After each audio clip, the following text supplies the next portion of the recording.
ഇന്ന് ശരിക്ക് personally we feel proud to be associated with Apollo.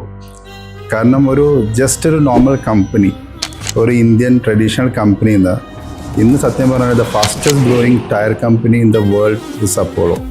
ഒരു ഇന്ത്യൻ കമ്പനി എന്നുള്ള രീതിയിൽ.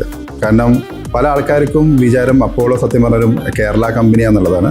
But Apollo it's a north Indian company.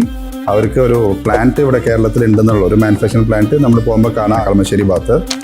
But അവരുടെ ആ ഗ്രോത്ത് സത്യം പറഞ്ഞു കഴിഞ്ഞാൽ ഞാൻ സ്റ്റാർട്ട് ചെയ്ത സമയത്താണ് അവർക്ക് ആ ചേഞ്ചസ് വന്നിട്ടുള്ളത്. അതുവരെ അവരൊരു കമേഴ്ഷ്യൽ കമ്പനി ആയിരുന്നു, കമേഴ്ഷ്യൽ ടയറിൻ്റെ കമ്പനി ആയിരുന്നു. എൻ്റെ കരിയർ സ്റ്റാർട്ട് ചെയ്ത സമയത്ത് തന്നെയാണ് അവർ PCR, അതായത് പാസഞ്ചർ കാർ സെഗ്മെൻറ്റിലേക്ക് റേഡിയലൈസേഷൻ വന്നതും അതിൽ അവർ വന്ന മാറ്റങ്ങളും. അതുകൊണ്ട് അവരുടെ ആ ഗ്രോത്ത് സത്യത്തിൽ എനിക്ക് പേഴ്സണലി അറിയാവുന്ന പോലെയാണ്. ഇന്ന് അവർ നിൽക്കുന്ന ഒരു ലെവൽ എന്ന് പറഞ്ഞാൽ വേറെ ലെവൽ തന്നെയാണ്.